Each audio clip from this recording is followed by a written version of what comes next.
நாமம் மகிமைப்படுவதாக. இந்த நல்ல நாளிலேயும் நாம் தேவனுடைய சன்னிதானத்திலே கடந்து வந்து அவரை துதிக்கும்படியாக, அவரை ஸ்தோத்திரிக்கும்படியாக, அவரை ஆராதிக்கும்படியாக தேவன் நமக்கு ஒரு வாய்ப்பை இந்த நாளில் நமக்கு ஏற்படுத்தியிருக்கிறார். இந்த 5 நாளும் தேவனுடைய சன்னிதானத்திலிருந்து தேவன் பழைய ஏற்பாட்டிலே சொன்ன அந்த பலிகளையும் ஆராதனை முறைமைகளையும் குறித்து நாம் சிந்தித்து, புதிய ஏற்பாட்டிலே தேவன் நம்மோடு என்ன பேசுகிறார் என்பதை நாம் சிந்தித்து செயல்படும்படியாய் தேவன் இந்த நாட்களை நமக்கு ஏற்படுத்தி இருக்கிறார். நாட்களை விசேஷித்துக் கொள்கிறவர்கள் அதை தேவனுக்கென்று விசேஷித்துக் கொள்கிறார்கள். நாம் தேவனுக்கென்று இந்த நாட்களை விசேஷித்துக் கொண்டிருக்கிறோம். நாம் தேவனுடைய சன்னிதானத்தில் நெருங்கும்படியாக, ஆவிக்குரிய காரியத்தில் நாம் முன்னேறும்படியாக, இன்னும் தேவனுடைய சன்னிதானத்தில் நாம் ஐக்கியம் கொள்ளும்படியாக இந்த நாட்கள் நமக்கு பிரயோஜனமாக இருக்கும்படியாக தேவன் நமக்கு உதவி செய்வாராக. இந்த நாளில் நாம் இந்த 5 நாளிலும் தேவன் இஸ்ரவேல் ஜனங்களுக்கு சொல்லிக் கொடுத்த அந்த பலிகளை குறித்து நாம் சிந்திக்க இருக்கிறோம். மொத்தம் 5 பலிகளை குறித்து பிரதான பலிகளாக வேத புஸ்தகத்திலே சொல்லப்பட்டிருக்கிறது. அந்த 5 பலிகளில முதலாவது சர்வாங்க தகன பலி என்று சொல்லி அந்த பலியை குறித்து இன்றைக்கு நாம் சிந்திக்க இருக்கிறோம். அநேக பலிகள் வேத புஸ்தகத்திலே சொல்லப்பட்டிருக்கிறது. கிட்டத்தட்ட ஒரு 10 பலிகள் சொல்லப்பட்டிருக்கிறது. ஆனால் பிரதானமான பலிகளாக 5 பலிகளை சொல்லப்பட்டிருக்கிறது. பலிகள் எதற்காக இஸ்ரவேல் ஜனங்களுக்கு கொடுக்கப்பட்டது என்று சொன்னால், மனிதகுலம் பாவம் செய்து பாவிகளாக இருந்தார்கள். பாவம் செய்த எந்த மனிதனும் தேவ சன்னிதானத்திலே நெருங்கி சேர முடியாது, தேவனோடு தொடர்பு கொள்ள முடியாது. அப்படிப்பட்ட பாவ மனிதன் அந்த பாவ வாழ்க்கையிலிருந்து தேவனோடு ஐக்கியம் கொள்ள வேண்டும் என்றால் ஒரு பலி செலுத்தப்பட்டு ஆக வேண்டும். பலி இல்லாமல் தேவனோடு ஐக்கியம் கொள்ள எந்த மனுஷனுக்கும் முடியாது. அதனாலதான் பழைய ஏற்பாட்டின் காலகட்டத்தில் ஒரு குற்றம் செய்த ஒரு மனிதன், பாவம் செய்த ஒரு மனிதன் ஒரு ஆடோ மாடோ அதை பலியிட்டு அந்த பலியின் மூலமாக தேவனோடு ஐக்கியம் கொள்ளுகிறான். இந்த பலிகள் எல்லாம் பார்த்தீங்கன்னா தற்காலிகமான ஒரு பலிகளாகத்தான் இஸ்ரவேல் ஜனங்களுக்கு கொடுக்கப்பட்டது. ஆசரிப்பு கூடாரம் என்று ஒன்று இருந்தது. அவர்கள் என்ன தவறு செய்கிறார்களோ அதற்கு தகுந்த மாதிரி பலியை கொண்டு போய் அங்கே பலியிட்டு அதன் இரத்தத்தை தெளித்து தேவ சன்னிதானத்தில் பிராயச்சித்தம் தேட வேண்டும்.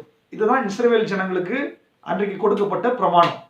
பலிகளை குறித்து நாம் பார்க்கும்போது லேவியராகமம் புஸ்தகத்தில் அதை குறித்து தெளிவாய் சொல்லப்பட்டிருக்கிறது. பெரிய பலிகள், சிறிய பலிகள் என்று சொல்லி 2ஆக பலிகள் பிரிக்கப்படுகிறது. சர்வாங்க தகன பலி, போஜன பலி, சமாதான பலி, பாவ நிவாரண பலி, குற்ற நிவாரண பலி, இவைகள் 5ம் பெரிய பலிகள் என்று சொல்லி சொல்லப்படுகிறது. ஏன் பெரிய பலிகள்? இந்த பலிகள் எப்போதும் செலுத்தப்பட வேண்டிய ஒரு பலிகளாக இருந்தது. அது அவர்களுடைய அன்றாட வாழ்க்கையில இந்த பலிகளோடு தான் அவர்கள் தேவ சன்னிதானத்திலே சேர முடியும். அதனால இவைகள் பெரிய பலிகள். சிறிய பலிகளும் உண்டு. அது அந்தந்த காலகட்டத்தில் சில சூழ்நிலைகளுக்கு ஏற்ப செலுத்தப்பட்டு வந்தது, அல்லது இந்த பலிகளோடு இணைந்து செலுத்தப்பட்டு வந்தது. அதுவும் 5 பலிகள் சொல்லப்பட்டிருக்கிறது. நீங்க லேவியராகமம் புஸ்தகத்திலும் என்னாகும் புஸ்தகத்திலும் அதை வாசிக்க முடியும். பிரதிஷ்டை பலி, சுத்திகரிப்பு பலி, தீட்டு கழிக்கக்கூடிய பலி, ஸ்தோத்திர பலி, உற்சாக பலி என்று சொல்லி இவைகள் இந்த பிரதான பலிகளோடு சேர்த்து செலுத்தக்கூடியதான அந்தந்த காலகட்டத்தில் சூழ்நிலைகளுக்கு ஏற்ப செலுத்தப்படுகிறதான பலிகளாக இருந்தது. இது சிறிய பலிகள் என்று சொல்லி வேத பண்டிதர்கள் அதை கூறுகிறார்கள். அப்போ பிரதானமாக 5 பலிகள் இஸ்ரவேல் ஜனங்களுடைய அன்றாட வாழ்க்கையில அவர்களோடு சம்பந்தப்பட்டிருந்தது. இந்த பலிகளோடு தான் இவர்கள் தேவனிடத்தில் ஐக்கியம் கொள்ள முடிந்தது, தேவனை ஆராதிக்க முடிந்தது, தேவ சன்னிதானத்தில் சேர முடிந்தது. பலிகளை நீங்க பார்க்கும்போது இந்த பலிகள் ரத்தம் சிந்துகிற பலி இருக்கிறது, ரத்தம் சிந்தாத பலி இருக்கிறது. அடுத்தது எரிக்கப்படுகிற, தகனிக்கப்படுகிற பலி இருக்கிறது, தகனிக்கப்படாத பலிகளும் இருக்கிறது. அதே நேரத்தில் புசிக்கக்கூடிய பலிகளும் இருக்கிறது, புசிக்க கூடாது இருக்கிற பலிகளும் இருக்கிறது. அது அதனுடைய பிரமாணங்களை லேவியராகமம் புஸ்தகத்தில் நீங்க வாசித்தால் இஸ்ரவேல் ஜனங்களுக்கு தேவன் அதை சொல்லி கொடுத்திருக்கிறார். இவைகளெல்லாம் அந்த பலிகளை குறித்ததான ஒரு முகவுரையாக நான் சொல்லுகிறேன். அப்போ இந்த பலிகள் இஸ்ரவேல் ஜனங்களுக்கு மிக பிரதானமாக தேவனால் கொடுக்கப்பட்டது. பலி செலுத்தாமல் எந்த ஒரு மனுஷனும் தேவ சன்னிதானத்துல நெருங்கவே முடியாது, தேவனை தொடர்பு கொள்ள முடியாது, தேவன் அவனை ஆசீர்வதிக்க முடியாது, அவனுடைய பாவத்திலிருந்து விடுதலை பெற முடியாது. பலிகள் இன்றியமையாததாக சொல்லப்பட்டு வந்தது. இந்த 5 நாளும் இந்த பலிகளை குறித்து, பிரதானமான பெரிய பலிகளான 5 பலிகளை குறித்தும், அதோடு கூட இன்றைக்கு ஆவியானவர் நம்மோடு கூட புதிய ஏற்பாட்டு சத்தியத்தில் என்ன சொல்லுகிறார் என்பதையும் நாம் சிந்திக்க போகிறோம். நாம் மீண்டுமாக தேவனிடத்துல நெருங்க போகிறோம்.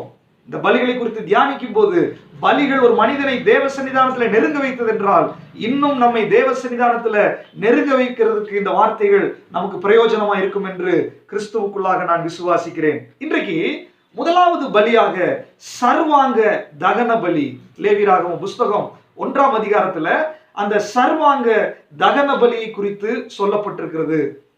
இந்த சர்வாங்க தகன பலியை ஓலா என்று எபிரேய பாஷையில அழைக்கிறார்கள். ஓலா என்றால் அசெண்டிங், அதாவது மேலே எழும்பக்கூடிய ஒன்று.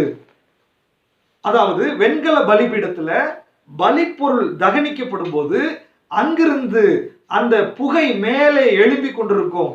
அந்த மேலே எழும்புகிற அந்த புகையை தேவன் சுகந்த வாசனையாய் முகர்ந்து ஏற்றுக்கொள்ளுவார். இதுதான் இந்த பலியினுடைய ஒரு பிரத்யேகதை.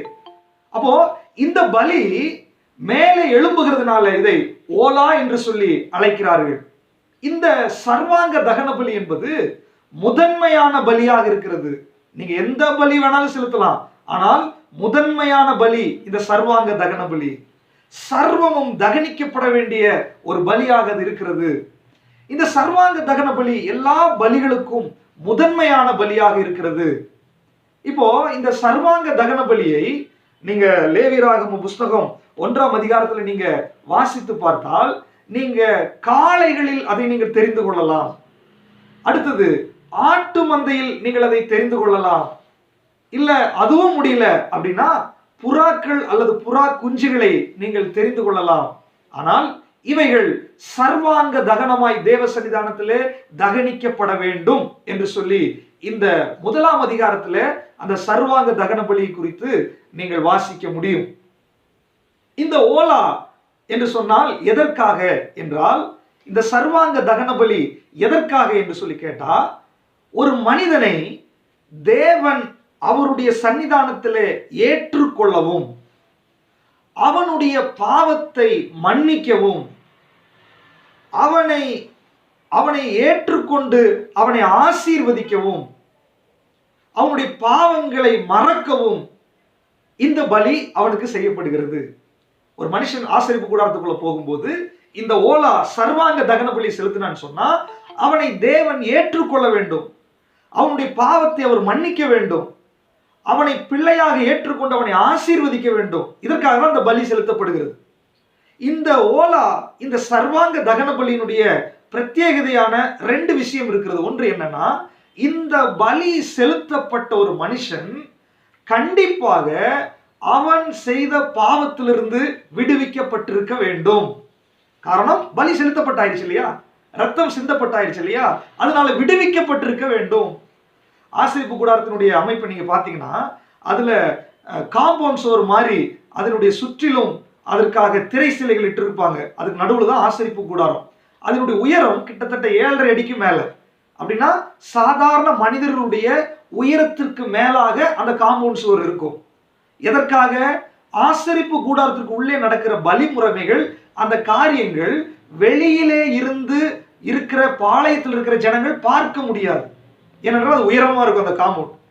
அப்போ உள்ளே தான் அந்த பலி நடக்கும். இப்ப யோசிச்சு பாருங்க, ஒரு மனுஷன் பாவத்தோடு ஒரு ஆடோ ஒரு காளையோ ஒரு புறாவையோ எடுத்துக்கொண்டு பாவம் செய்த அந்த மனிதன் இப்பொழுது ஆசரிப்பு கூடாரத்துக்குள்ள என்ட்ரி ஆகிறான். இவன் உள்ள போன உடனே அங்க என்ன நடக்குதுன்னு வெளியில் இருக்கிறவங்களுக்கு எல்லாம் தெரியாது. ஆனால் ஒன்று தெரியும், கொஞ்ச நேரத்துல இந்த காம்பவுண்ட் சுவருக்கு மேல ஒரு புகை எழும்பி மேலே வந்து கொண்டிருக்கும். அந்த புகை மேலே வந்துச்சுன்னா பாளையத்தில் இருக்கிறவர்களுக்கு தெரியும், ஓ குற்றத்தோடு பாவத்தோடு உள்ளே போன மனிதனுடைய பாவம் மன்னிக்கப்பட்டு விட்டது, தேவன் அவனை அங்கீகரித்து விட்டார் என்று சொல்லி மற்றவர்கள் புரிந்து கொள்ளும்படியாக அந்த புகை மேலே எழும்பிக் கொண்டிருக்கும். தேவன் அதை சுகந்த வாசனையாய் ஏற்றுக்கொண்டு அவனை மன்னிக்கிறார். அப்போ இந்த ஓலா செலுத்தப்படும் போது கண்டிப்பாக அவன் செய்த தவறுகள் மன்னிக்கப்பட வேண்டும். இரண்டாவதாக, இந்த பலி செலுத்தப்பட்ட உடனே பலி செலுத்தினவனை கண்டிப்பாக ஆசீர்வதித்தே ஆக வேண்டும். பலி செலுத்தினவன் மன்னிக்கப்பட வேண்டும். கண்டிப்பா சர்வாங்க தகன பலி செலுத்திட்டான்னா அவன் கண்டிப்பாக ஆசீர்வாதத்தை பெற்றுக்கொண்டே ஆக வேண்டும். பழைய ஏற்பாட்டின் காலகட்டத்தில், நோவாவுடைய காலகட்டத்தில் பார்த்தீங்கன்னா, நோவா அந்த ஜலப்பிரளயத்துக்கு பிற்பாடு வந்து பலி செலுத்துகிறான். பலி செலுத்தும் போது அந்த பலியை தேவன் சுகந்த வாசனையாய் முகர்ந்து ஏற்றுக்கொண்டார் என்று அந்த வசனம் சொல்லுகிறது. ஆதியாகமத்தில் சுகந்த வாசனையாய் முகர்ந்து ஏற்றுக்கொண்டதுக்கு பிற்பாடு அடுத்த வசனத்தை நீங்க வாசிச்சீங்கன்னா அங்க சொல்லப்பட்டிருக்கிறது, தேவன் பூமி உள்ளளவும் சீதளவும் உஷ்ணமும் மாரியும் கோடை காலமும், அதாவது கிளைமேட் ஒரு நாளும் மாறாது என்று சொல்லி தேவன் அவனை ஆசீர்வதித்தார் என்று சொல்லி வேத புத்தகத்தில் நாம் வாசிக்கிறோம். அப்போ அவன் தகன பலி செலுத்தப்பட்டவன் கண்டிப்பாக ஆசீர்வாதத்தை பெற்றுக்கொள்ள தகுதி உள்ளவனாய் மாறுகிறான். ஆபிரகாமுடைய வாழ்க்கையில நீங்க பாத்தீங்கன்னா, தன்னுடைய குமாரனை தகன பலியாக இடும்படியாக அவன் மோரியா மலைக்கு கடந்து செல்கிறான். அந்த மோரியா மலைக்கு போன உடனே அங்கே என்ன நடக்கிறது? தேவன் ஒரு ஆடை ஆயத்தப்படுத்தி வைத்திருந்தார். அந்த ஆட்டை பலியிடுகிறான். அந்த பலி தேவன் சுகந்த வாசனையை ஏற்றுக்கொண்டார். அதற்கு பிற்பாடு வருகிற அதிகாரத்தை பார்த்தீங்கன்னா, நீ தேவனுக்கு பயப்படுகிறவன் என்பதை நான் அறிந்திருக்கிறேன் என்று சொல்லி தேவன் ஆபிரகாமை ஆசீர்வதித்தார் என்று சொல்லி நாம் வாசிக்கிறோம். அப்போ தகன பலிகள், அந்த பலியை செலுத்தினவர்கள் கண்டிப்பாக மன்னிக்கப்பட வேண்டும், ஆசீர்வதிக்கப்பட வேண்டும் என்பது தேவனுடைய தீர்மானம், அது கட்டளை. நியாயப்பிரமாண காலத்துல இந்த பலிகள் சொல்லப்படுவதற்கு முன்பாகவே இந்த சர்வாங்க தகன பலிகள் செலுத்தப்பட்டு கொண்டு வந்தது.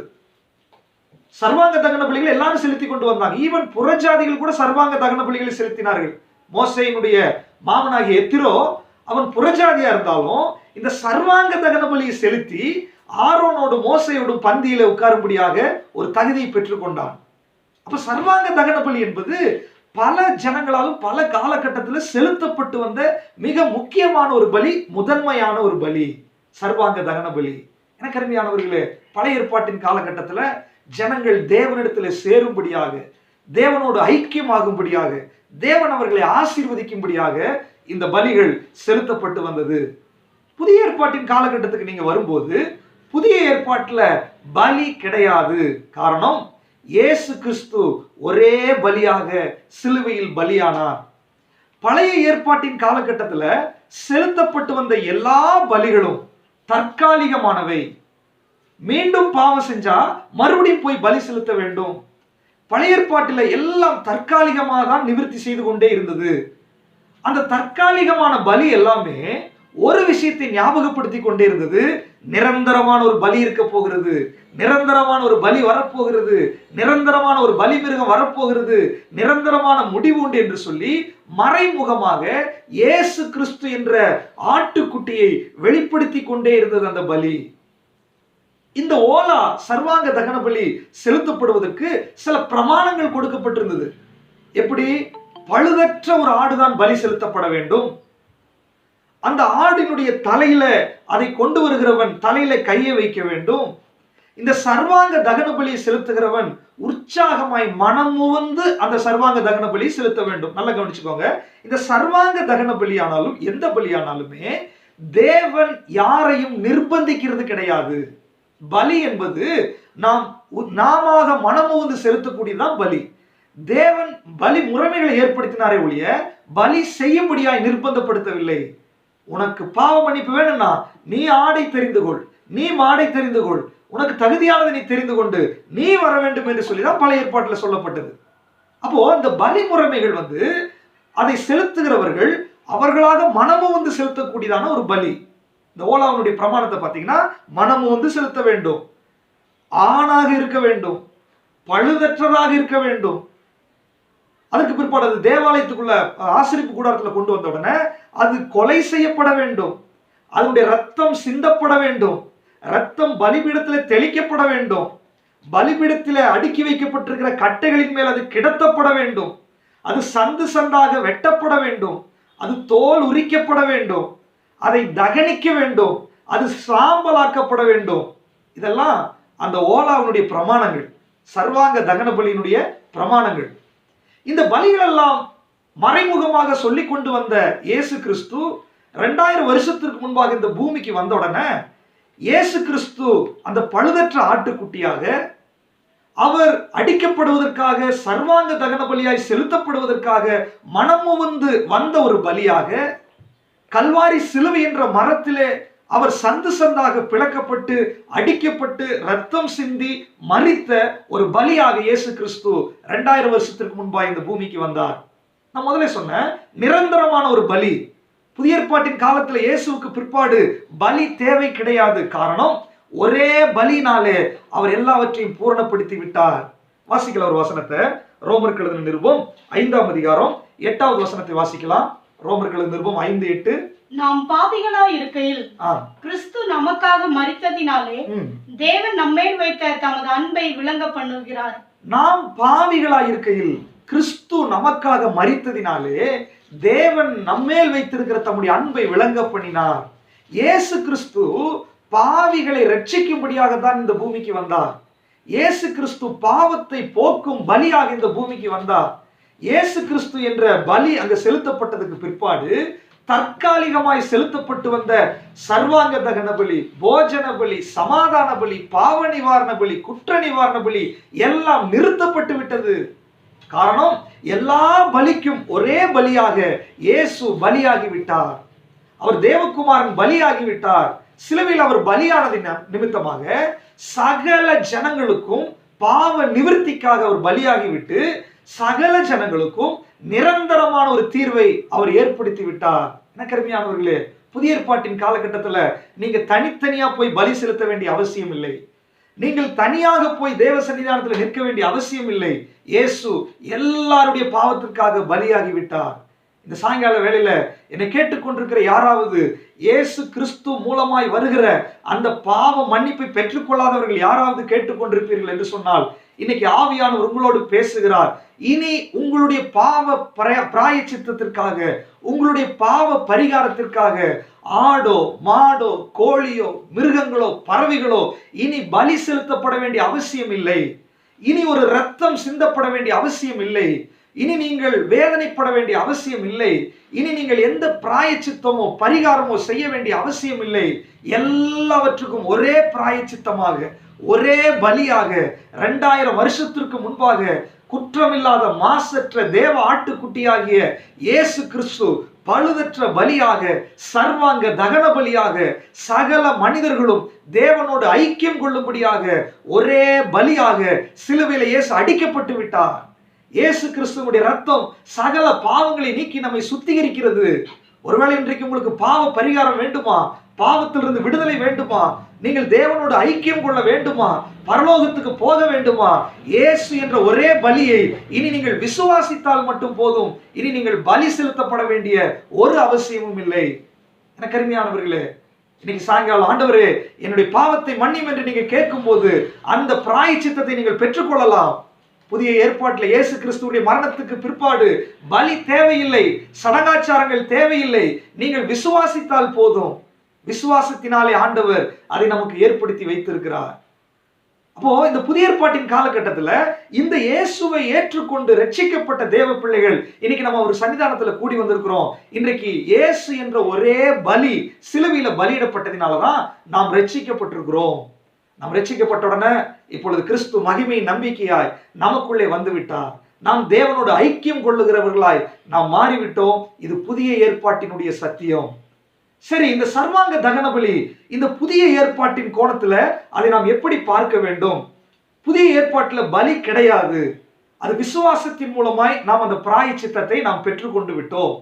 இந்த ரட்சிக்கப்பட்ட தேவ பிள்ளைகள் அவர்களுக்குள்ளே பாவம் மன்னிக்கப்பட்டு விட்டது, பாவங்கள் கழுவப்பட்டு விட்டது. இயேசு மகிமை நம்பிக்கையாய் அவர்களுக்குள்ளே இருக்கிறார். இப்படிதான் நம்ம எல்லாம் இருக்கிறோம். இப்போ உங்களுக்கு ஒரு டவுட் வரும்.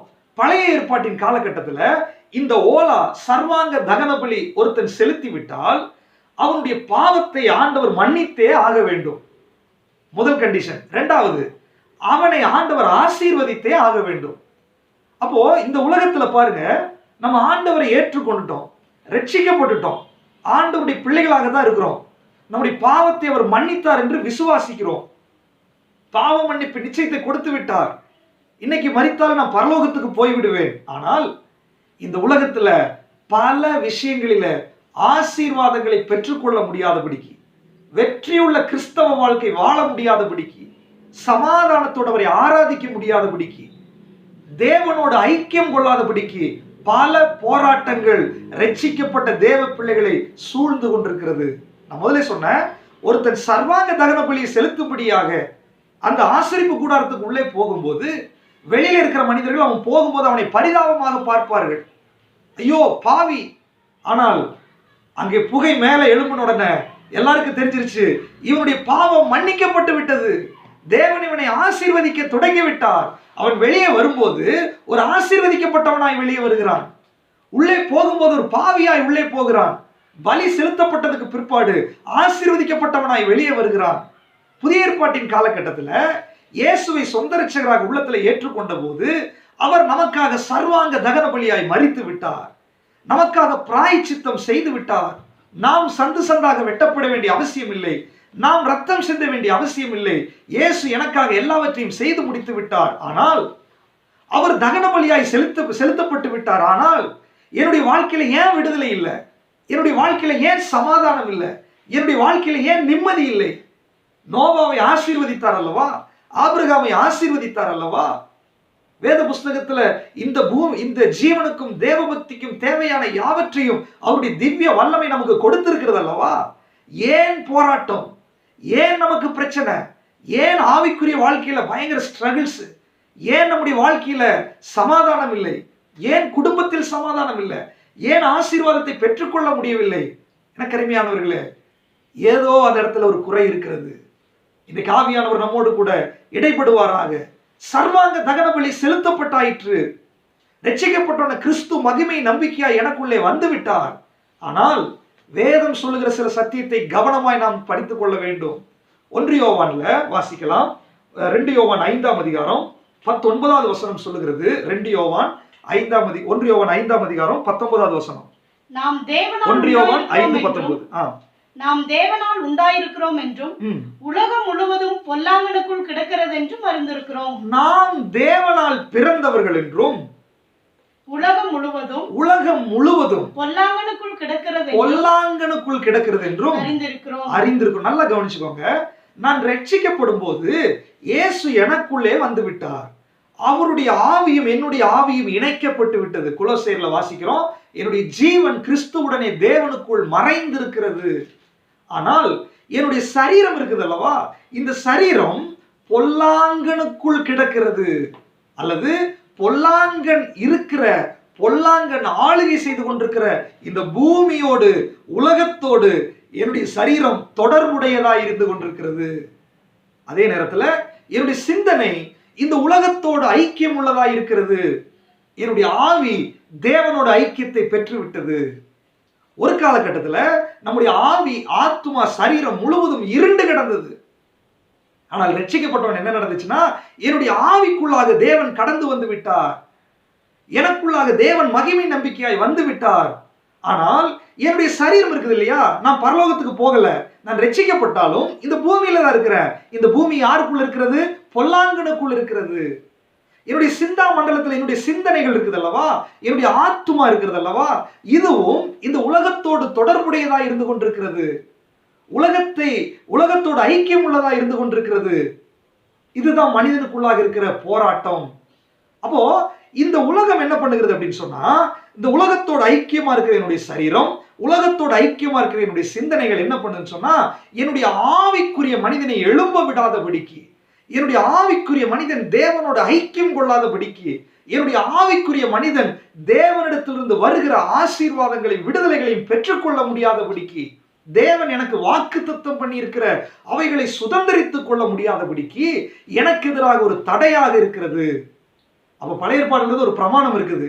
எப்பெல்லாம் தடையா இருக்குதோ, எப்பெல்லாம் போராட்டமா இருக்குதோ ஒரு பலி செலுத்தப்பட்டால் அப்பொழுது அங்க பரிகாரம் உண்டாகிறது. என்னுடைய ஆவியில இருள் இருந்தது.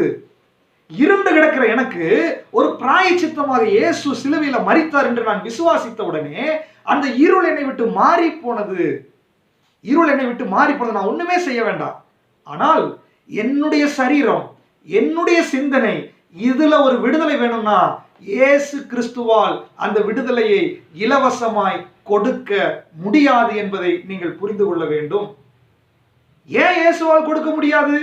அவர் விடுதலை வாங்கி வைத்து விட்டார். ஆனால் வாசிக்கலாம், ரோமருக்கு எழுதின நிருபம் 12ஆம் அதிகாரம் 1-2 வசனத்தை வாசிங்க. அப்படி இருக்க சகோதரரே, நீங்கள் உங்கள் சரீரங்களை பரிசுத்தமும் தேவனுக்கு பிரியமுமான ஜீவ பலியாக ஒப்பு கொடுக்க வேண்டும் என்று தேவனுடைய இரக்கங்களை முன்னிட்டு உங்களை வேண்டிக் கொள்ளுகிறேன். இதுவே நீங்கள் செய்யத்தக்க புத்தியுள்ள ஆராதனை. நீங்கள் இந்த பிரபஞ்சத்திற்கு ஒத்த வேஷம் தெரியாமல் தேவனுடைய நன்மையும் பிரியமும் பரிபூர்ணமான சித்தம் இன்னதென்று பகுத்தறியத்தக்கதாக உங்கள் மனம் புதிதாகிறதினாலே மறுரூபமாகுங்கள். இங்க பாருங்க, பவுல் ரொம்ப தெளிவா சொல்றாரு.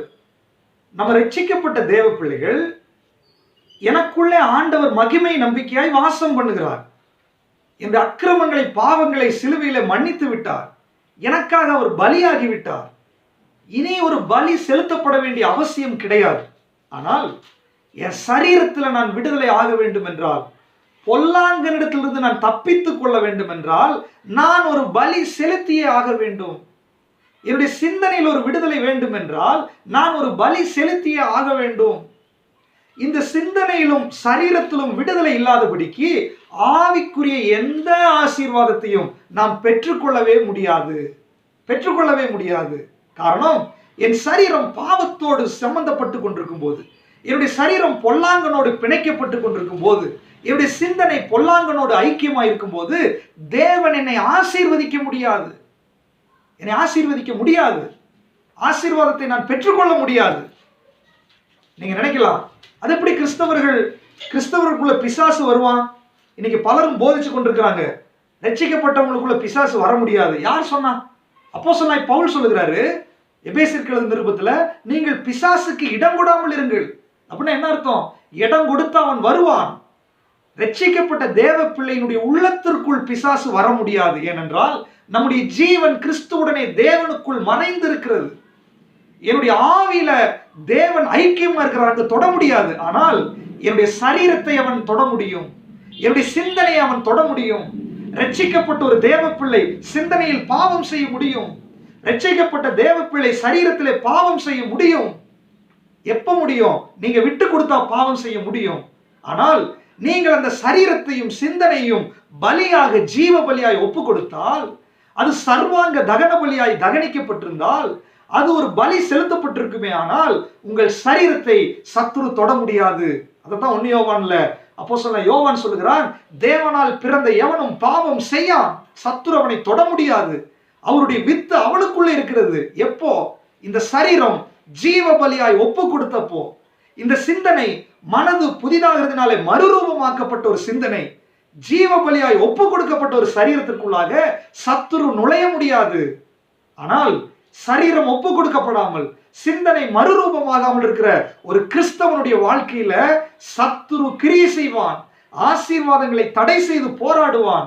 அதனால்தான் பவுல் முதலே எச்சரிப்பாக சொல்லுகிறார், ரட்சிக்கப்பட்ட தேவ பிள்ளைகளே, விசுவாசத்தினால நீங்க ரட்சிக்கப்பட்டுட்டீங்க, உங்களுக்கு மீட்பு உண்டாயிருச்சு, கிறிஸ்து மகிமை நம்பிக்கையாய் உங்களுக்குள்ள வந்துட்டாரு, இதுல எந்த மாற்றமும் கிடையாது. ஆனால் நீங்க செய்ய வேண்டிய ஒரு காரியம் உண்டு, மனப்பூர்வமாய் நீ செய்ய வேண்டிய ஒரு காரியம் உண்டு.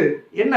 உங்க சரீரத்தை பரிசுத்தமும் ஜீவ பலியுமாக தேவ சன்னிதானத்துல ஒப்பு கொடுங்க. உங்களுடைய அவயவங்கள் எல்லாம் தேவனுக்கு பிரியமான ஜீவ பலியாய் நீங்கள் ஒப்பு கொடுங்கள். அதுதான் நீங்க செய்யத்தக்க புத்தியுள்ள ஆராதனை. உங்கள் சிந்தனை மனது புதிதாகும்படி அது மறுரூபமாக வேண்டும். இதுதான் புத்தியுள்ள ஆராதனை. எனக்கு அருமையானவர்களே, புதிய ஏற்பாட்டின் காலகட்டத்தில் பலி கிடையாது. ஆனால் இந்த பலி செலுத்தப்பட்டே ஆக வேண்டும். சர்வாங்க தகனமாய் என்னுடைய சரீரத்தை நான் படைக்க வேண்டும். சர்வாங்க தகனமாய் என்னுடைய சிந்தனையை நான் படைக்க வேண்டும். எப்படி இந்த சர்வாங்க தகனம் செலுத்த முடியும்? எப்படி இந்த சர்வாங்க தகன பலி என்னால் செலுத்த முடியும்? பழைய ஏற்பாட்டு போல நான் ரத்தம் சிந்த வேண்டிய அவசியம் இல்லை. இயேசு எனக்காக ரத்தம் சிந்தி விட்டார். பழைய ஏற்பாடு மாதிரி நான் அடி வாங்க வேண்டிய அவசியம் இல்லை. இயேசு எனக்காக அடிகளை ஏற்றுக்கொண்டார். பழைய ஏற்பாடு போல நான் தகனிக்கப்பட வேண்டிய அவசியம் இல்லை. இயேசு சித்திரவதைகளை அனுபவித்தார். ஆனால் புதிய ஏற்பாட்டில் எப்படி பலி செலுத்தப்படணும்னு சொன்னா, புதிய ஏற்பாட்டில் என்னை நான் ஒப்பு கொடுக்கறதில்ல, அல்லது புதிய ஏற்பாட்டினுடைய பலியை குறித்து சொல்லப்படும் போது அது நீதியின் பலி என்று சொல்லி அப்போஸ்தலன் பவுல் ரோமர்கள் நிருபத்தில் எழுதுகிறார். நீதியினுடைய பலி. எனக்கு அருமையானவர்களே, இந்த நீதியினுடைய பலி செலுத்தும் போது அது சர்வாங்க தகன பலிக்கு ஈக்குவலா இருக்கிறது. நீதியின் பலியாகிய கீழ்ப்படிதலை செய்யும் போது அது சர்வாங்க தகன பலிக்கு ஒப்புடையதா இருக்கிறது. சர்வாங்க தகனத்தில் என்ன விடுதலை உண்டோ அது நீதியின் பலியை செலுத்தும் போது அந்த விடுதலை புதிய ஏற்பாட்டில் நமக்கு கிடைக்கிறது. ரத்தம் சிந்த வேண்டாம், பாடுகளை அனுபவிக்க வேண்டாம், ஒப்பு கொடுக்கிறது இல்ல, சமர்ப்பணம் பண்ணுகிறது இல்ல, கீழ்ப்படுகிறது இல்ல. புதிய ஏற்பாட்டினுடைய பலியை தேவன் வைத்திருக்கிறார். அததான் பவுல் சொல்றாரு, உங்க சரீரங்களை பரிசுத்தமும் தேவனுக்கு பிரியமான ஜீவ பலியாய் நீங்கள் ஒப்பு கொடுங்கள். அந்த நீதியின் பலிகளை குறித்து வாசிக்கலாம். 1 சாமுவேல் 16ஆம் அதிகாரம் 22வது வசனத்தை வாசிங்களேன். சவுல் ஈசாயின் இடத்தில் ஆள் அனுப்பி, தாவீது எனக்கு முன்பாக நிற்கட்டும், என் கண்களில் அவனுக்கு தயவு கிடைத்தது என்று சொல்ல சொன்னான். 16ஆம் அதிகாரம் 22வது வசனம். சரி, இந்த சாமுவேல் சவுல் பலி செலுத்தும் போது அந்த வேத பகுதி பலி செலுத்தின உடனே சாமுவேல் தீர்க்கதரிசி வந்து சவுல்கிட்ட போய் கேட்கிறாரு, பலியை பார்க்கிலும் கீழ்ப்படிதலும். 15:22 வாசிங்க. அதற்கு சாமுவேல், கர்த்தருடைய சத்தத்திற்கு கீழ்ப்படுகிறதை பார்க்கிலும் சர்வாங்க தகனங்களும் பலிகளும் கர்த்தருக்கு பிரியமா இருக்குமோ பலியை பார்க்கிலும் கீழ்ப்படிதலும் ஆட்டுக்கடாக்களின் நினைத்தை பார்க்கிலும் செவி கொடுத்தலும் உத்தமம். அப்ப பாருங்க, பழைய ஏற்பாட்டிலேயே சொல்லிட்டாரு, நீ சர்வாங்க தகன பலியை செலுத்துறதை விட கீழ்ப்படிதல் ரொம்ப முக்கியம். அதுதான் நீதியின் பலி. இயேசு கிறிஸ்து புதிய ஏற்பாட்டில் வரும்போது என்ன நடந்துச்சு அப்படின்னு சொன்னா, யோவான் ஸ்நாபகன் ஞானஸ்நானம் கொடுத்து கொண்டே இருக்கிறார்.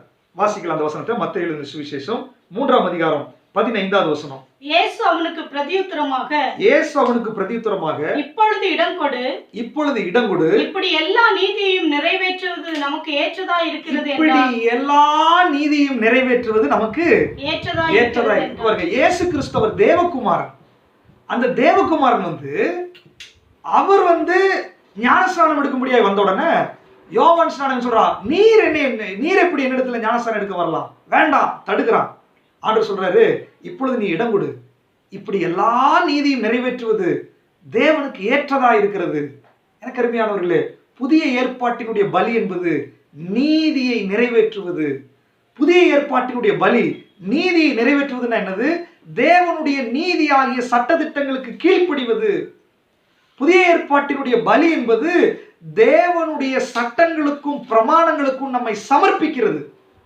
நல்லா கவனிச்சுக்கோங்க, நான் ரட்சிக்கப்பட்டுட்டேன், ஆண்டவர் எனக்குள் இருக்கிறார், ஆனால் என் சரீரத்தை தேவனுடைய சட்டத்திற்கும் பிரமாணத்திற்கும் நான் சமர்ப்பிக்கவில்லை என்றால் நான் ஆசீர்வாதத்தை பெற்றுக்கொள்ள முடியாது. நான் ரட்சிக்கப்பட்டுட்டேன், என்னுடைய சிந்தனை சுபாவத்தை நான் நீதியின் பலியாக வசனத்துக்கு நேராக நான் ஒப்பு கொடுக்கவில்லை என்று சொன்னால் தேவனுடைய ஆசீர்வாதத்தை நான் பெற்றுக்கொள்ள முடியாது. இன்னைக்கு அநேக கிறிஸ்தவர்களுக்குள்ள போராட்டங்களுக்கு காரணம், அவங்க ஆண்டவரை ஏற்றுட்டாங்க, அவங்க சுபாவத்தில் விடுதலை இல்லை. அநேகர் இயேசுவை ஏற்றுக்கொண்டிருக்கிறாங்க, அவர்களுடைய நடை உடை பாவனையில மாற்றம் இல்லை, ஆசீர்வாதத்தை கொண்டு வராது.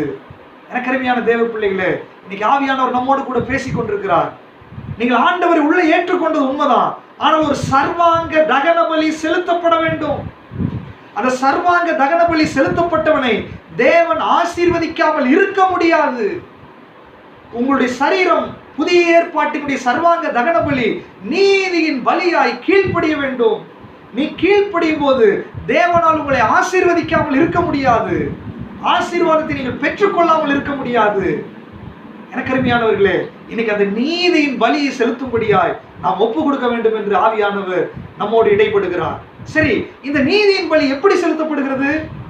பழைய ஏற்பாட்டோட கம்பேர் பண்ணி நீங்க பாத்தீங்கன்னா சர்வாங்க தகன பலி செலுத்தப்படும் போது அந்த சர்வாங்க தகன பலியை முதலாவது மனப்பூர்வமாய் ஒப்பு கொடுக்க வேண்டும். என்னுடைய பாவத்துக்கு தக்கதாக இப்பொழுது ஒரு காளையோ ஒரு ஆடோ ஒரு புறாவோ அதை நான் ஒப்பு கொடுத்து ஆசரிப்பு கூடாரத்திற்குள்ளே நான் அதை கொண்டு வர வேண்டும். அது ஒப்பு கொடுக்கிறது தான் அப்போஸ்தலனாகிய பவுல் சொல்லுகிறார். அதை ரோமருக்கு எழுதின நிருபம் 6ஆம் அதிகாரத்துல வாசிக்கலாம். ரோமருக்கு எழுதின நிருபம் 6ஆம் அதிகாரம் 19வது வசனம். உங்கள் மாம்ச பலவீனத்தின் நிமித்தம் மனுஷர் பேசுகிற பிரகாரமாய் பேசுகிறேன். அக்கிரமத்தை நடப்பிக்கும்படி முன்னே நீங்கள் உங்கள் அவயவங்களை அசுத்தத்திற்கும் அக்கிரமத்திற்கும் அடிமைகளாக ஒப்பு கொடுத்தது போல இப்பொழுது பரிசுத்தமானதை நடப்பிக்கும்படி உங்கள் அவயவங்களை நீதிக்கு அடிமைகளாக ஒப்புக்கொடுங்கள். பவுல் பாருங்க தெளிவா சொல்றாரு, அக்கிரமத்தை நடப்பிக்கும்படி இந்த சரீரம் முதல்ல அசுத்தமானதை நடப்பிக்கும்படி ஒப்பு கொடுத்தீங்க இல்லையா பாவிகளா இருக்கும்போது. இப்ப நான் ரட்சிக்கப்பட்டதுக்கு பிற்பாடு நீதியின் அவயவங்களாய் ஒப்பு கொடுங்கள். அப்போ நீதியின் அவயவங்களாய் ஒப்பு கொடுக்கப்படும் போது அது நீதியின் பலியாய் மாறுகிறது, அது சர்வாங்க தகன பலியாய் மாறுகிறது, அது தேவன் அங்கீகரிக்கக்கூடிய பலியாய் மாறுகிறது, தேவன் என்னை ஆசீர்வதிக்கக்கூடிய வழியாய் மாறுகிறது. என்னை கேட்டுக்கொண்டிருக்கிற தேவ பிள்ளைகளே, நீங்க ஆண்டவரை ஏற்றுக்கொண்டிருக்கலாம். உங்களுடைய கண்கள் ஜீவ பலியாய் ஒப்பு கொடுக்கப்பட்டிருக்கிறதா? உங்களுடைய நாவு ஜீவ பலியாய் ஒப்பு கொடுக்கப்பட்டிருக்கிறதா? கண்கள் ஜீவ பலியாய் ஒப்பு கொடுக்கப்பட்டிருந்தா கண்களினால் ஏன் பாவம், கண்களினால் ஏன் இச்சை, கண்களினால ஏன் பொருளாசை? நாவு ஒப்பு கொடுக்கப்பட்டிருந்தா ஏன் தேவையில்லாதவங்க நாவு பேசுகிறது? செவி ஒப்பு கொடுக்கப்பட்டிருந்தா தேவையில்லாதது ஏன் கேட்கிறது? உங்களுடைய கை ஒப்பு கொடுக்கப்பட்டிருந்தா தேவையில்லாதது ஏன் செய்கிறது? கால் ஒப்பு கொடுக்கப்பட்டிருந்தால் தேவையில்லாத இடத்திற்கு ஏன் போகிறது? உங்கள் சரீரம் ஜீவ பலியாய் ஒப்பு கொடுக்கப்பட்டிருந்தா பலிபீடத்திற்குள்ள ஆசரிப்பு கூடாரத்திற்குள்ள ஒப்பு கொடுக்கப்பட்ட அந்த பலி மிருகம் அதனுடைய தலையில கையை வைத்து ஒப்பு கொடுக்கிறாங்க. அப்படின்னா இது பலியிடுவதற்காக ஒப்பு கொடுக்கப்பட்டது, எனக்கு பதிலாக இது மரிக்கிறது, மரணத்துக்கு ஒப்பு கொடுக்கப்பட்டிருக்கிறது. நான் கேட்கிறேன், ஒப்பு கொடுக்கப்பட்ட பலி, ஒப்பு கொடுக்கப்பட்ட சரீரம், ஒப்பு கொடுக்கப்பட்ட அவயவங்கள், ஒப்பு கொடுக்கப்பட்ட சிந்தனைகள் ஏன் இன்னும் பாவத்தில் உழன்று கொண்டிருக்கிறது? ஏன் இன்னும் உங்களுக்கு ஜென்ம சுபாவம் மாறவில்லை? ஏன் இன்னும் உங்க சரீரத்துல பழைய பாவங்கள் பின்தொடர்ந்து கொண்டிருக்கிறது? அதுவே உங்களுக்கு சொல்லுகிறது, நீ இன்னும் மரிக்கவில்லை, ஒரு சர்வாங்க தகன பலி சரீரத்தில் செலுத்தப்படவில்லை, நீதியின் பலிக்கு கீழ்ப்படியவில்லை. எப்படி தேவன் உங்களை ஆசீர்வதிக்க முடியும்? இன்னைக்கு ஆவியானவர் பேசுகிறார். முதலாவது ஒப்பு கொடுக்க வேண்டும் ஆண்டவருடைய சன்னிதானத்தில். இந்த சரீரத்தை ஒப்பு கொடுங்கள் இன்றைக்கு, சிந்தனை ஒப்பு கொடுங்கள் இன்றைக்கு, உங்களுடைய அவயவங்களை ஒப்பு கொடுங்கள் இன்றைக்கு. தேவ சன்னிதானத்தில் நீங்கள் ஒப்பு கொடுக்காதபடிக்கு தேவன் உங்களை ஆசீர்வதிக்கவே முடியாது. முதலாவது அந்த பலி மிருகத்தை உள்ள கொண்டு போய் ஒப்பு கொடுக்கிறார்கள். இரண்டாவதாக ஒப்பு கொடுக்கப்பட்ட அந்த மிருகம் என்ன பண்ணணுமாமா? கொலை செய்யப்பட வேண்டும். ஒரு ஆடு வந்துருச்சுன்னு வச்சுக்கோங்களேன், அங்க ஒப்பு கொடுத்தாச்சு, அவ்வளவுதான். ஒப்பு கொடுத்ததோட இவரோட வேலை முடிஞ்சிச்சு. அடுத்தது அது கொலை செய்யப்பட வேண்டும். ஒப்பு கொடுக்கப்பட்ட அந்த பலி மிருகம் அதுக்கு மேல உயிரோடு இருக்கக்கூடாது. ஒப்பு கொடுக்கப்பட்ட பலி மிருகத்திற்குள்ள உயிர் இருக்கக்கூடாது. அந்த உயிரின் ஓட்டமான அந்த ரத்தம் சிந்தப்பட வேண்டும். ரத்தம் உள்ள இருந்துச்சுன்னா அது செயல்படும். அதனால உடனடியாக அந்த ரத்தத்தை வெளியேற்ற வேண்டும். அந்த ரத்தத்தை பலிபீடத்தில் தெளிக்க வேண்டும். பாருங்க, நான் என்னுடைய சரீரத்தை ஜீவ பலியாய் ஒப்பு கொடுத்தா அதனுடைய அர்த்தம் என்ன? அதை ஒரு ஆடை கொலை செய்வதற்கு சமம், ஒரு காளையை கொலை செய்வதற்கு சமம். நான் கேட்கிறேன், உங்க நாவை நீங்க ஒப்பு கொடுத்திருந்தா அது கொலை செய்யப்பட்டிருக்கிறதா? கொலை செய்யப்பட்ட அந்த நாவு திரும்ப எப்படி உயிர் வந்தது? முதல்ல கெட்ட வார்த்தை பேசிட்டு இருந்தீங்க, அடுத்தவங்களை பத்தி தவறா பேசிட்டு இருந்தீங்க, முதல்ல தேவையில்லாத சிந்தனை வந்துட்டு இருந்துச்சு, தேவையில்லாத கேட்டுட்டு இருந்தீங்க, பழைய சுபாவங்கள் எல்லாம் நமக்குள்ள இருந்துச்சு. ஓகே, ஆனா நான் ஒப்பு கொடுத்துட்டேன்னு சொன்னா, ஒப்பு கொடுக்கப்பட்ட பலி மிருகம் சர்வாங்க தகன பலியினுடைய இரண்டாவது பாகம் என்னன்னா அது கொலை செய்யப்பட வேண்டும். பலரும் ஒப்பு கொடுத்துருக்கீங்க, கொலை செய்யப்படல. ஒரு மீட்டிங் நடக்கும்போது ஆண்டவரே என்னை ஒப்பு கொடுக்குறேன், ஆண்டவரே இன்னைக்கு ஒப்பு கொடுக்குறேன். எத்தனை முறை ஒப்பு கொடுக்கிறது? ஒவ்வொரு நியூ இயருக்கும் ஒப்பு கொடுக்கிறது, ஒவ்வொரு செய்தி கேட்கும் போது ஒப்பு கொடுக்கப்படுகிறது. ஒப்பு கொடுக்கிறதோட நிறுத்தாதீங்க, அதை கொலை செய்ய வேண்டும் என்று ஆண்டவர் சொல்லுகிறார். உன்னுடைய நாவு கொலை செய்யப்பட வேண்டும், உன்னுடைய கண்கள் கொலை செய்யப்பட வேண்டும். உன்னுடைய கைகள், கால்கள், சரீரங்கள் பாவத்தினுடைய சுபாவத்தை செய்கிற உலகத்தோடு ஒத்து போகிறவைகள் கொலை செய்யப்பட வேண்டும் பலிபீடத்தினுடைய அருகில. இனியும் சொல்லணும்னா, பலிபீடத்துக்கு பக்கத்துல அந்த ஆடு நிக்குது. பலிபீடத்துக்கு பக்கத்துல நிக்கிற வரைக்கும் ஆடு எவ்வளவு வருஷம் வேணாலும் உயிரோடு இருந்திருக்கலாம். ஆனா பலிபீடத்துக்கு பக்கத்துல வந்தா அது செத்தே ஆக வேண்டும். தேவனுடைய பலிபீடத்திற்கு பக்கத்துல நீங்க ரட்சிக்கப்படுறதுக்கு முன்பாக எப்படி வேணாலும் பழைய சுபாவம் உயிரோடு இருந்திருக்கலாம். ஆனால் தேவனை நீங்கள் ஏற்றுக்கொண்டதுக்கு பிற்பாடு அதற்கு மேல அந்த ஆடு பலிபீடத்திற்கு பக்கத்துல உயிரோடு நிற்க கூடாது. அது நிற்கிற வரைக்கும் இந்த பலி செலுத்துறவனுக்கு டேஞ்சர். அவனுடைய பாவம் மன்னிக்கப்படாது, அவன் ஆசீர்வாதத்தை பெற்றுக்கொள்ள முடியாது.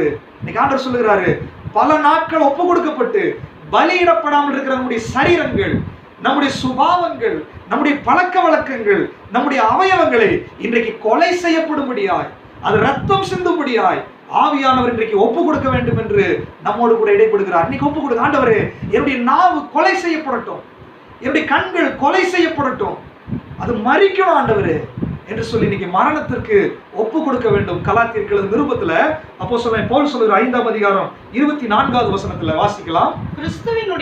கிறிஸ்துவின் உடையவர்களாய் இருந்தால் அவர்கள் தங்கள் மாம்சத்தையும் அதன் ஆசை இச்சைகளையும் சிலுவையில் அறைந்திருக்கிறார்கள். தங்களுடைய மாம்சத்தையும் இது எதையெல்லாம் ஆசைப்படுகிறதோ அதை சிலுவையில் அறைந்திருக்கிறார்கள். சிலுவையில் அறைந்திருக்கிறார்கள். அதே அதிகாரம் 19வது வசனத்துல நீங்க வாசி பார்த்தீங்கன்னா, மாம்சத்தின் கிரியைகளாவன விபச்சாரம், வேசித்தனம், கொலைகள், கோபங்கள், வைராக்கியங்கள், களியாட்டுகள் என்று சொல்லி மாம்சத்தின் கிரியைகள் ஒரு லிஸ்டே போட்டிருக்கிறாரு. ஆனால் கிறிஸ்துவினுடையவர்களுக்கு இதெல்லாம் செய்யறதுக்கு இந்த சரீரத்துக்கு அனுமதி இல்லை. ஏனென்றால் இந்த சரீரம் கொலை செய்யப்பட்டு விட்டது. இந்த சரீரம் சிலுவையில் அறையப்பட்டு விட்டது. உன்னுடைய நாவு சிலுவையில் அறையப்பட்டால் ஏன் பேசுகிறீங்க? உங்களுடைய கை சிலுவையில் அறையப்பட்டால் ஏன் தவறான காரியத்தை செய்யறீங்க? உங்களுடைய கண்கள் சிலுவையில் அறையப்பட்டால் ஏன் தவறாய் பார்க்கிறது? உங்களுடைய காதுகள் சிலுவையில் அறையப்பட்டால், கொலை செய்யப்பட்டு விட்டால் ஏன் அதற்கு உயிர் இருக்கிறது? எங்கேயோ நாம் தவறு செய்து கொண்டிருக்கிறோம். இன்னைக்கு அந்த சர்வாங்க தகன பலியாய் தேவ சன்னிதானத்துல அது கொலை செய்யப்படும்படியாய் நாம் ஒப்பு கொடுக்கலாம். நம்முடைய ஆசீர்வாதங்களுக்கு தடை, நம்முடைய விடுதலைகளுக்கு தடை, நம்முடைய சமாதானத்திற்கு தடை, கொலை செய்யப்படாத சில அவயவங்கள், கொலை செய்யப்படாத சில சுபாவங்கள், ரத்தம் சிந்தப்படாத சில பழைய ஜென்ம சுபாவங்கள் நம்முடைய ஆசீர்வாதத்திற்கு தடைகளாக இருந்து கொண்டிருக்கிறது. எனக்கு அருமையானவர்களே, அந்த பலி மிருகம் கொலை செய்யப்பட வேண்டும் சர்வாங்க தகன பலியில. மூன்றாவதாக அதை என்ன செய்யணுமாமா? கொலை செய்யப்பட்டதுக்கு பிற்பாடு அதனுடைய தோலை உரிக்க வேண்டும். லேவியராகமம் புஸ்தகம் 1ஆம் அதிகாரத்தில் நீங்க வாசித்து பாருங்க. அதோட தோலை உரிக்க வேண்டும். நீங்க பாருங்க, பலிபீடம் இருக்குது, ஒரு ஆடு கொண்டு வந்தாச்சு. அந்த ஆடு என்ன கலரா இருக்கும் தெரியாது, வெள்ளையா இருக்கலாம், கருப்பா இருக்கலாம், இல்ல கலப்பு நிறமா இருக்கலாம், அதெல்லாம் கணக்கு இல்லை. ஒரு ஆடு கொண்டு வரணும், ஒரு பழுதற்ற ஒரு ஆடு வரணும், ஒரு காளை வரணும், இல்லைன்னா ஒரு புறா குஞ்சு வரும், ஏதோ ஒன்று வரணும். இப்போ ஒரு 5 பேர் பலி செலுத்த வந்திருக்கிறாங்கன்னு வச்சுக்கோங்களேன். காலையில இருந்து சாயங்காலம் வரைக்கும் பலி நடந்து கொண்டு தான் இருக்கும். ஒரு 5 பேருடைய பலி அங்க நிறுத்தப்பட்டிருக்குது. தலையில கையை வச்சாச்சு, ஒப்பு கொடுத்தாச்சு, ஆட்டை வெட்டி கொலை செய்தாச்சு. இப்ப அடுத்தது தோலை உரிக்க வேண்டும். தோலை உரிச்சிட்டாங்கன்னா 10 ஆடு படுத்திருந்தாலும் வித்தியாசத்தை காண முடியாது, எல்லாம் ஒரே கலர்ல இருக்கும். தோல் உரிக்கப்பட்டதாக தான் இருக்கும். தோல் இருந்துச்சுன்னு வச்சுக்கோங்களேன், ஒன்று வெள்ளையா இருக்கும், ஒன்று கருப்பா இருக்கும், ஒன்று சிகப்பா இருக்கும். தோல் உரிக்கப்பட்டால் வித்தியாசமே இருக்காது. எனக்கு அருமையான தேவ பிள்ளைகளே, சர்வாங்க தகன பலி என்பது நம்முடைய சரீரத்தை ஜீவ பலியாய் ஒப்பு கொடுத்தால் அது தோல் உரிக்கப்பட வேண்டும். பலரும் ஒப்பு கொடுத்தாச்சு, பலியிட்டாச்சு, பலருடைய தோல் உரிக்கப்படல. ஏன் தோல் உரிக்கப்படல? சபைக்குள்ள போனா நான் உயர்ந்த ஜாதி, நான் தாழ்ந்த ஜாதி, நான் பணக்காரன், நான் ஏழை, நான் படிச்சவன், நான் படிக்காதவன், நான் அழகுள்ளவன், நான் அழகில்லாதவன், நான் நகை வச்சிருக்கிறேன், அவன் நகை இல்லை. நான் அதுக்கப்புறம் இன்னும் கொஞ்சம் உள்ள டீப்பா போனா டினாமினேஷன், நான் சிஎஸ்ஐ சபை, நான் பாரம்பரிய சபை, நான் பிரதரன் சபை, நான் பேப்டிஸ்ட் சபை, நான் பெந்தைகோஸ்தே சபை. ஆவியானவர் சொல்றார், இன்னைக்கு அந்த தோல் உரிக்கப்பட வேண்டும். ஏன் ஆசீர்வாதம் பெறல தெரியுமா? பலரும் பலியிடப்பட்டாச்சு, பலிபீடத்துக்கிட்ட வந்தாச்சு, ஆண்டவரை ஜீவ பலியா ஒப்பு கொடுக்கிறேன், ஒப்பு கொடுத்தாச்சு, ரட்சிக்கப்பட்டாச்சு, ஏற்றுக்கொண்டாச்சு, ஊழியம் செஞ்சாச்சு. ஆனால் தோலை போத்துட்டு தான் உட்கார்ந்துட்டு இருக்காங்க எல்லாரும். இன்னைக்கு ஆவியானவர் சொல்லுகிறார், உன்னுடைய ஆசீர்வாதத்துக்கு தடை, உன்னுடைய விடுதலைக்கு தடை, உன்னுடைய தேவனோடு ஐக்கியப்படுவதற்கு தடை, உரிக்கப்படாத தோள்கள் உங்க மேல இருந்து கொண்டிருக்கிறது. மாம்சம் என்ற அந்த தோல் உரிக்கப்பட வேண்டும். சுயம் என்ற அந்த தோல் உரிக்கப்பட வேண்டும்.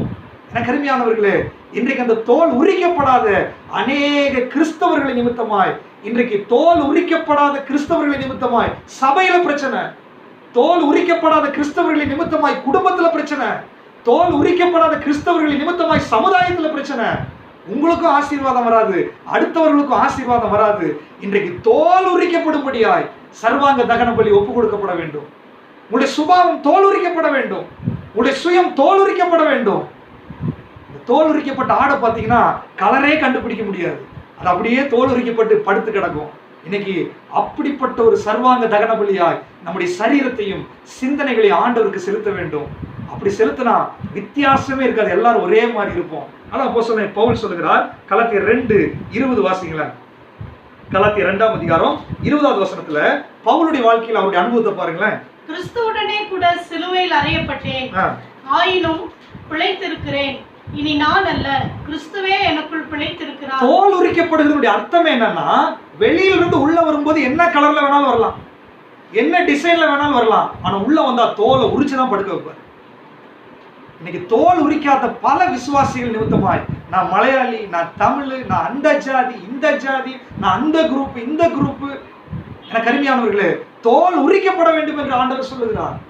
உங்களுடைய எல்லா பெருமைகள், சுயங்கள் உரிக்கப்பட வேண்டும். பலிபீடத்துக்கு, ஆசரிப்பு கூடத்துக்குள்ள வர்றதுக்கு முன்னாடி நீங்க எப்படி வேணாலும் இருக்கலாம், தேவாலயத்துக்குள்ள வர்றதுக்கு முன்னாடி எப்படி வேணாலும் இருக்கலாம். ஆனால் தேவனுடைய ராஜ்யம் வேறு விதமானது. தோல் உரிக்கப்பட்டவர்கள் தான் அங்க பங்கு பெற முடியும். தோல் உரிக்கப்பட்டதுதான் பலிபீடத்துல ஏத்த முடியும். தோல் உரிக்கப்பட்டதுதான் அவர் அங்கீகரிக்க முடியும். உங்க தோல் உரிக்கப்படாததுனாலதான் இன்னும் அவர் உங்களை அங்கீகரிக்கல. உங்க தோல் உரிக்கப்படாததுனால இன்னும் நீங்கள் ஆசீர்வாதத்தை பெற்றுக்கொள்ளல. தோல் உரிக்கப்படாததுனால இன்னும் ஆண்டவர் உங்களை பயன்படுத்த முடியல. இன்னைக்கு ஆண்டவருக்கு ஒப்பு கொடுங்க. ஆண்டவரே, நான் ஒப்பு கொடுக்கறது மட்டும் இல்ல, கொலை செய்யறது மட்டும் இல்ல, என் தோலை உரிக்கிறதுக்கு நான் ஒப்பு கொடுக்குறேன். ஆண்டவரே, என்னுடைய எல்லாத்தையும் உரிந்து கொள்கிறேன். பவுல் சொல்றார், இனி ஜீவிக்கிறது நான் அல்ல, கிறிஸ்துவே என்னில் ஜீவிக்கிறார். சொல்ல முடியுமா உங்களால? கிறிஸ்துவை உங்களை பார்த்தா உங்களுடைய பழைய சுபாவத்தை மக்கள் பார்க்க கூடாது. கோபம், வைராக்கியம், மன்னிக்காதது, இதெல்லாம் மாறணும். தோல் உரிக்கப்படணும்னு சொல்லி ஆவியானவர் சொல்லுகிறார். இல்லைன்னா ஆசீர்வாதத்தை பெற்றுக்கொள்ள முடியாது. தேவன் உங்களை அங்கீகரிக்க மாட்டார். 4வதாக, தோல் உரிக்கப்பட்டதுக்கு பிற்பாடு சந்து சந்தாக அதை வெட்ட வேண்டும். எனக்கு அருமையானவர்களே, பலிப்பொருள் சந்து சந்தாக வெட்டப்பட வேண்டும். இப்ப தோல் உரிச்சு படுக்க வச்ச ஆடு பாத்தீங்கன்னா உயிர் இல்லாம தான் படுத்துட்டு இருக்கும். இந்த ஆடு மாடெல்லாம் வெட்டினதுக்கு அப்புறம் நீங்க போய் பாத்தீங்கன்னா அதுக்கு உள்ள வந்து கொஞ்சம் உயிர் அப்படியே துடிச்சுட்டே இருக்கும் உள்ள. அப்போ அந்த உரிக்கப்பட்டதை தூக்கி பலிபீடத்துல வச்சு சந்து சந்தாக வெட்டணும். அப்படின்னு என்ன அர்த்தம்? எந்த ஒரு மூலையில கூட அந்த உயிர் துடிப்பு இருக்கவே கூடாது. எந்த ஒரு இடத்திலும் பழைய சுபாவம் இருக்கவே கூடாது. பழைய எண்ணங்கள் இருக்கவே கூடாது. சுயம் இருக்கவே கூடாது. சுய நீதி இருக்கவே கூடாது. எந்த இடத்துல என்னுடைய மாம்ச எண்ணங்கள் இருக்கக்கூடாது. எந்த இடத்திலும் என்னுடைய சுய விருப்பம் செயல்படவே கூடாது. அதுக்காக தான் சந்து சந்தாக அதை வெட்டணும்ன்ற. தோல் உரிச்சா உயிர் போச்சு, ஆனால் அவர் நம்புறது இல்ல. பலிபீடத்துல நீ வைக்கும் போது சந்து சந்தாக வெட்டு. நீ அதை தோல் உரிச்சுட்டு ஆண்டவரே, ஒப்பு கொடுத்துட்டு ஆண்டவரே, அதை கூட அவர் ஏற்றுக்கொள்றது இல்ல. இனியும் உங்களுக்கே தெரியாமல் உள்ளே மறைந்திருக்கிற உயிர் துடிப்பு இருக்கலாம். உள்ளே அகற்றப்பட வேண்டியது இருக்கலாம். உள்ளுக்குள்ள இன்னும் பழைய சுபாவங்கள் உங்களுக்குள்ள மறைந்திருக்கலாம். இன்னைக்கு ஆவியானவர் சொல்லுகிறார், அது சந்து சந்தாக வெட்டப்பட வேண்டும். சந்து சந்தாக வெட்டப்படணும். வெட்டப்படலைன்னா தேவன் அதை அங்கீகரிக்க மாட்டார். இன்னைக்கு ஆவியானவர் உங்களை சந்து சந்தாக வெட்டணும்னு விரும்புகிறார். ஒப்பு கொடுக்க முடியுமா? இந்த சந்து சந்தாக வெட்டுறதுனுடைய இன்னொரு அர்த்தம் என்னன்னா, அப்படியே ஒரு ஆட்டையோ மாட்டையோ தூக்கி பலிபீடத்துல வச்சா அக்கினி இறங்கி பலியிட்டு அந்த தீயை எரிக்கும் போது ஒருவேளை அரைகுறையாக அது வேகும். முழுவதுமாக வேகிறது கடினமாக இருக்கும் அல்லது நேரம் எடுக்கும். ஆனா சந்து சந்தாக வெட்டினா அந்த பலியில் அப்படியே எல்லாம் ஈக்குவலா வேக ஆரம்பிக்கும். நீங்க சந்து சந்தாக வெட்டாமல் பலிபீடத்துல போய் நிற்கும் போது, சந்து சந்தாக வெட்டாமல் உபவாச ஜெபம் செய்யும் போது, தோல் உரிக்கப்படாமல், கொலை செய்யப்படாமல், சந்து சந்தாக வெட்டப்படாமல் உங்களுடைய ஆராதனைகள், உங்களுடைய ஊழியங்கள், உங்களுடைய காணிக்கைகள், உங்களுடைய பலிகள், இது எல்லாம் தேவன் அங்கீகரிக்க முடியாது. காரணம், அது அரைகுறையாக வேகிறது, முழுவதுமாய் வேக மாட்டேங்குது. ஏன் எனக்கு ஆசீர்வாதம் இல்லை, ஏன் எனக்கு விடுதலை இல்லை, ஏன் எனக்கு சமாதானம் இல்லை, நான் ஜெபிக்கிறேனே, வேதம் வாசிக்கிறேனே, கர்த்தருக்காக வைராக்கியமா நிக்கிறேனே. ஆண்டவர் சொல்றாரு, நீ சந்து சந்தாக வெட்டப்படல, இன்னும் மறைஞ்சிருக்கிற உயிர் துடிப்பு இருக்குது உள்ள, இன்னும் பழைய ஜென்ம சுபாவம் உள்ள மறைஞ்சிருக்குது, இன்னும் உனக்குள்ள ஒரு வைராக்கியம் உள்ள இருக்குது, இன்னும் உனக்குள்ள பழைய பாவம் உள்ள குடிகொண்டு இருக்குது. அது அப்பப்ப வெளியே வரும், அது வெளியே கூட வரக்கூடாது என்பதற்காக சந்து சந்தாக இன்னைக்கு வெட்ட வேண்டும் என்று ஆவியானவர் ஆலோசனை சொல்லுகிறார். ஏன் எனக்கு விடுதலை இல்லை, ஏன் எனக்கு ஆசீர்வாதம் இல்லை, சர்வாங்க தகன பலியினுடைய இன்னொரு பாகம் அது சந்து சந்தாக வெட்டப்பட வேண்டும். கருமையானவர்களே, அப்போஸ்தலனாகிய பவுலுடைய வாழ்க்கையில நம்ம வாசிக்க முடியும். பிலிப்பியர் 3ஆம் அதிகாரம் 10வது வசனத்தையும் 11வது வசனத்தையும் வாசிங்களேன். இப்படி நான் அவரையும் அவருடைய உயிர்த்தெழுதலின் வல்லமையையும் அவருடைய பாடுகளின் ஐக்கியத்தையும் அறிகிறதற்கும் அவருடைய மரணத்திற்கு ஒப்பான மரணத்திற்குள்ளாகி, அவருடைய மரணத்துக்கு ஒப்பான மரணம் அப்படின்னு என்னது? அவருடைய உடல் சல்லடையாக பிளக்கப்பட்டது, உழுகிறவனுடைய படைச்சால்களை போல பிளக்கப்பட்டது, அவருடைய சரீரம் சின்னாபின்னமாக்கப்பட்டது, நாம் காணத்தக்க ரூபம் அவருக்கு இல்லாது இருந்தது. அததான் பவுல் சொல்றாரு, அவருடைய மரணத்துக்கு ஒப்பான மரணம். வாசிங்க.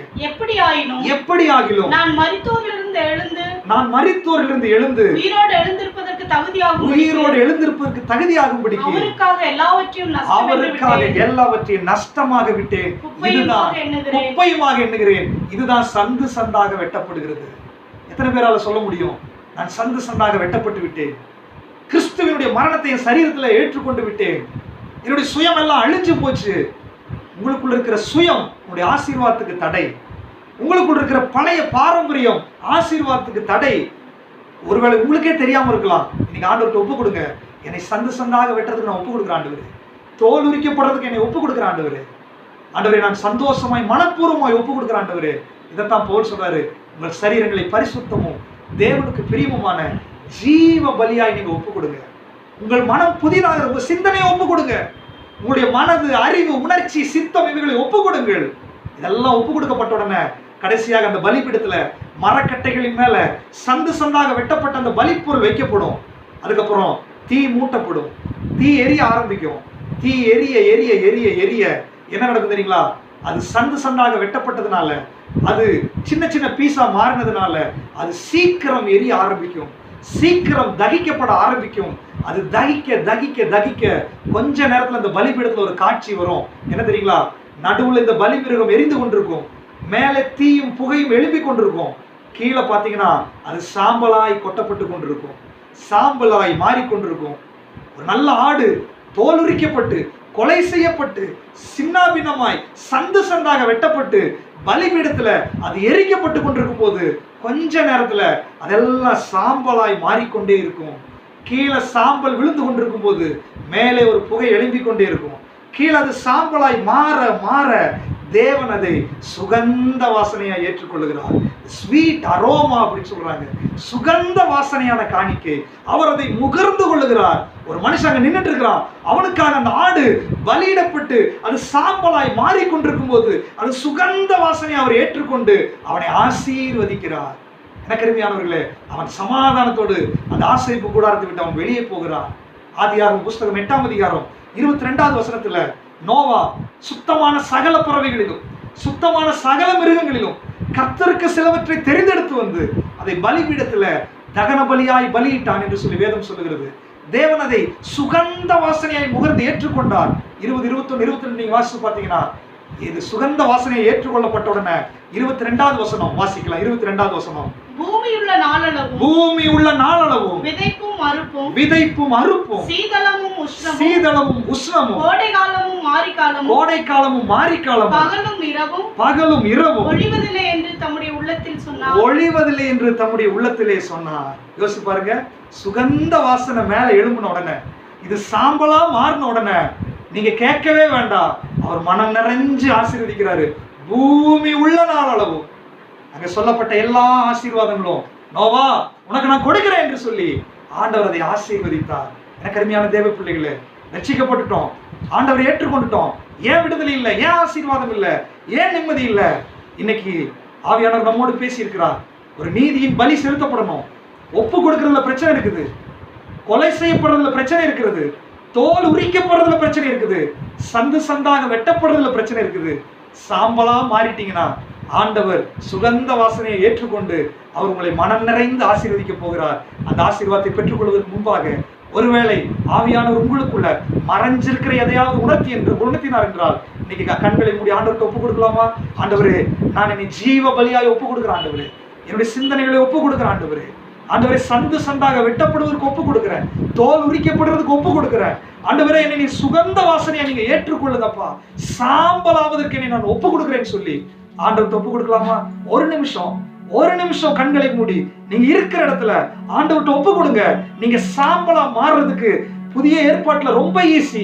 ஒப்பு கொடுத்தா போதும், கீழ்ப்பிடிச்சா போதும், அப்பவே அவர் சுகந்த வாசனையை ஏற்றுக்கொள்கிறார். நான் ஒப்பு கொடுக்குற ஆண்டவரே நீங்க சொல்லும் போது உங்க நாவை ஒப்பு கொடுக்குறேன், கண்களை ஒப்பு கொடுக்குறேன், கையை ஒப்பு கொடுக்குறேன், காலை ஒப்பு கொடுக்குறேன், நீங்க சொல்லும் போது அது சுகந்த வாசனையாய் மேலே எழும்பி கொண்டிருக்கிறது. எத்தனை பேரால சொல்ல முடியும்? ஒரு நிமிஷம் ஆண்டவர்கிட்ட நம்மை தாழ்த்தலாமா? தகப்பனே, உம்மிடத்தில் தகன பலியானே. தகப்பனே, உம்மிடத்தில் தகன பலியானே. அக்கினி இறக்கிவிடும், முற்றிலும் எரித்து விடும். அக்கினி இறக்கிவிடும், முற்றிலும் எரித்து விடும். உகந்த காணிக்கையா ஒப்பு கொடுத்தேனையா, சுகந்த வாசனையா முகந்து மகிழுமையா. சுகந்த வாசனையா முகந்து மகிழுமையா. ஆண்டவரை யாரெல்லாம் ஒப்பு கொடுத்திருக்கிறீர்களோ, பரிசுத்த ஆவியானவருடைய அக்கினி இப்பொழுது அதை சுட்டரிக்கும்படியா, உங்களை பரிசுத்தப்படுத்தும்படியா, உங்களை சர்வாங்க தகன பலி அவர் ஏற்றுக்கொள்ளும்படியாய் இப்பொழுது ஆண்டவர் நம்முடைய மத்தியிலே கடந்து வந்திருக்கிறார். நான் உங்களுக்காக ஜெபிக்க போகிறேன். பரிசுத்தமுள்ள பிதாவே, யாரெல்லாம் இன்னைக்கு ஒப்பு கொடுத்திருக்கிறார்களோ, ஒரு சர்வாங்க தகன பலியாய், நீதியின் பலியாய், கீழ்ப்படிதலோடு கூட ஆண்டவரே தங்கள் சரீரத்தை, சிந்தனைகளை ஜீவ பலியாய் யாரெல்லாம் ஒப்பு கொடுத்திருக்கிறார்களோ, நீர் அந்த பலியை நீர் அங்கீகரித்திருக்கிறதற்காக நன்றி. சுகந்த வாசனையை ஏற்றுக்கொண்டிருக்கிறதற்காக நன்றி. எந்தெந்த ஆசீர்வாதங்களாம் தடைப்பட்டிருக்கிறதோ இன்றைக்கு அது ஓப்பன் ஆகிறதற்காக உமக்கு நன்றி ஆண்டவரே. உடைய பிள்ளைகளுக்கு மறந்திருக்கிற காரியங்களை ஞாபகப்படுத்துவீராக. பரிசுத்த ஆவியானவர்களை ஆயத்தப்படுத்தி இருக்கிறதற்காக உமக்கு நன்றி. நீர் சுகந்த வாசனையை ஏற்றுக்கொண்டீரே உமக்கு நன்றி. சாம்பல் ஆக்கப்பட்டதற்காக உமக்கு நன்றி. சமாதானத்தோடு கடந்து போக நீர் கிருபை செய்யும். இயேசு கிறிஸ்துவின் மூலம் வேண்டிக் கொள்கிறோம் எங்கள் பரலோக பிதாவே. ஆமென்.